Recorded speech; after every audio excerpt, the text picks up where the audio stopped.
नमस्कार प्यारे साथियों। राजस्थान अध्ययन कक्षा 10 की बुक राजस्थान का इतिहास एवं कला संस्कृति की आज चौथी क्लास के अंदर आपका स्वागत है।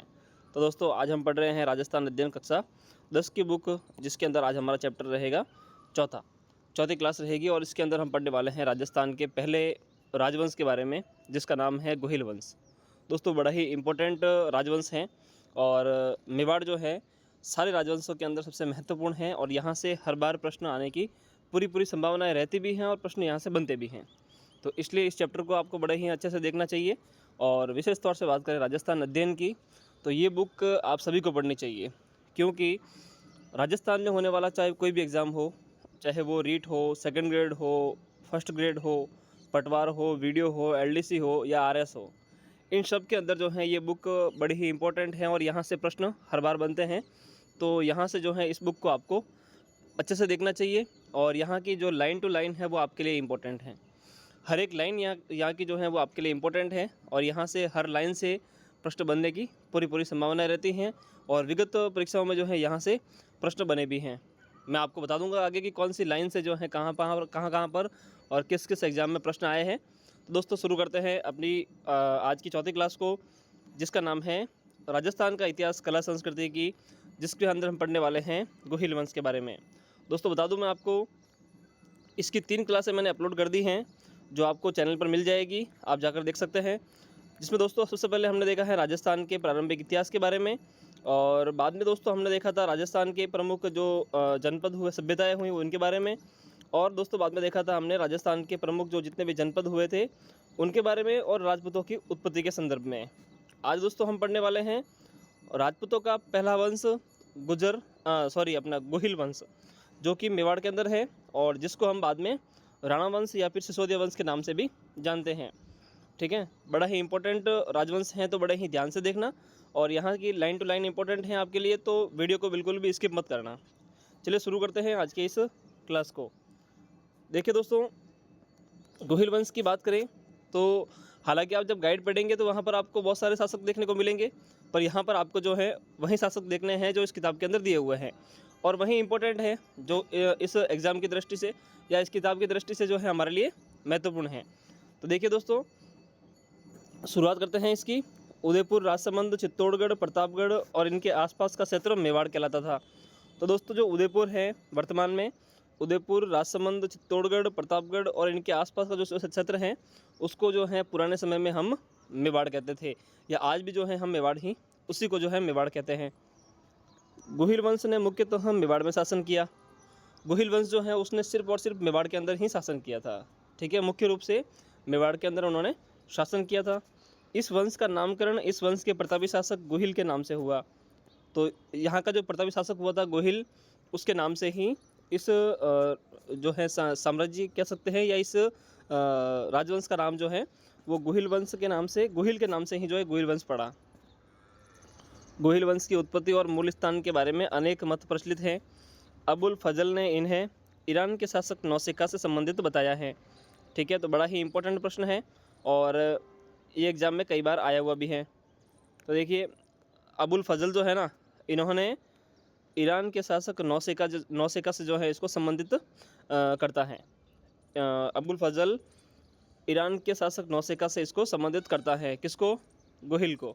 ठीक है, तो कर्नल जेम्स टॉड ने इन्हें वल्लभी के शासकों से संबंधित मानता है। तो कर्नल जेम्स टॉड जो हैं वो कहता है कि ये वल्लभी के शासक थे, उनके समकालीन हैं या उनसे संबंधित हैं। नैन्सी और गोपीनाथ शर्मा जो हैं वो इन्हें ब्राह्मण होने का मत प्रतिपादित करते हैं। और नैन्सी यानी कि मुर्नोत नैन्सी और गोपीनाथ शर्मा, ये जो है इन्हें ब्राह्मण होने का मत बताते हैं कि ये ब्राह्मण थे। डॉक्टर गौरीशंकर हीराचंद ओझा का मानना है कि 566 ईस्वी के लगभग गोहिल ने अपना शासन स्थापित किया और गोहिल के बाद मेवाड़ का प्रतापी शासक बप्पा हुआ। तो गौरीशंकर हीराचंद ओझा कहते हैं कि 566 ईस्वी के लगभग जो है गोहिल ने अपना शासन स्थापित किया था और गोहिल के बाद में मेवाड़ का प्रतापी शासक बप्पा रावल हुआ था। ठीक है दोस्तों, तो गोहिल के बारे में यहाँ पर महत्वपूर्ण बात ये थी कि गोहिल ने अपना जो गोहिल वंश की स्थापना की, और दूसरा अबुल फजल ने इन्हें ईरान के नौसेका से संबंधित बताया है। कर्नल जेम्स टॉड ने इन्हें वल्लभी के शासकों से समकालीन बताया है और नैन्सी और गोपीनाथ शर्मा जो हैं इन्हें ब्राह्मण बताते हैं। ठीक है, अब दोस्तों आगे बढ़ते हैं अगले शासक के बारे में, वो हैं बप्पा रावल। ठीक है, बप्पा रावल की बात करें, बड़े ही महत्वपूर्ण हैं और यहाँ से प्रश्न बनते भी हैं कई बार। बप्पा रावल 734 से 753 ईस्वी।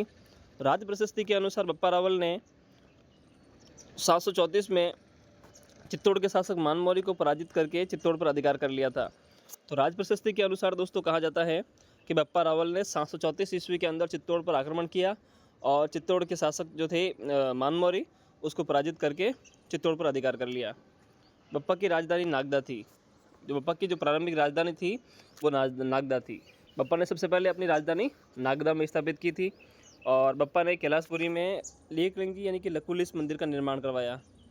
बप्पा ने ही जो है नागदा को अपनी राजधानी बनाया और कैलाशपुरी के अंदर एकलिंगजी यानी कि लकुलिस मंदिर का निर्माण करवाया।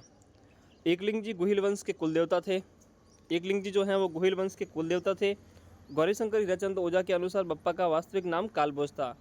तो गौरीशंकर हीराचंद ओझा के अनुसार बप्पा का वास्तविक नाम जो था वो कालभोज था और बप्पा जो है वो कालभोज की उपाधि थी। बप्पा है वो कालभोज की उपाधि थी, वास्तविक नाम इनका कालभोज था। बप्पा इनको बाद में उपाधि प्रदान की गई थी।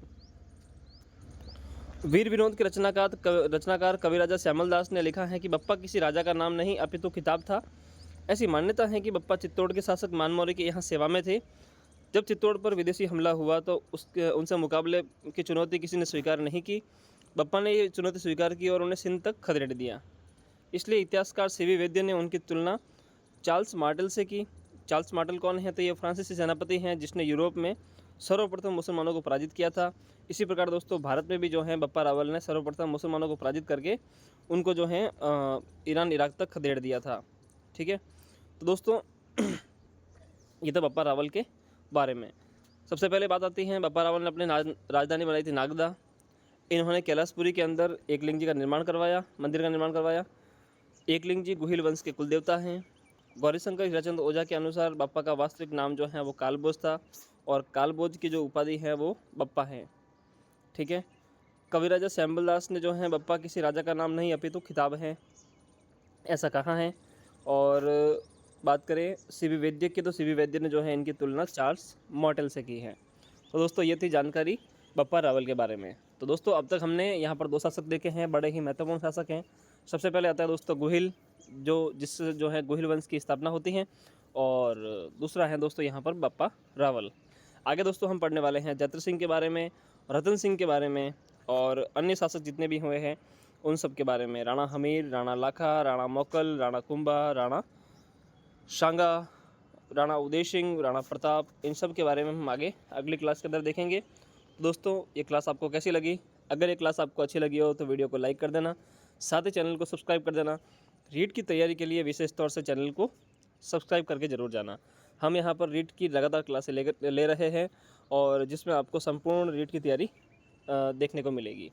तो दोस्तों मिलते हैं एक नई क्लास के अंदर एक नई जानकारी के साथ। तब तक के लिए धन्यवाद। जय हिंद।